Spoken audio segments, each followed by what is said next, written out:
took me a while to settle in here, but once I found the apartment, everything changed.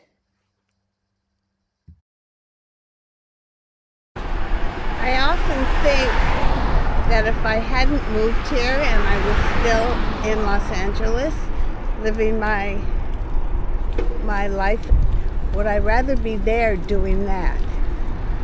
And the answer is definitely not.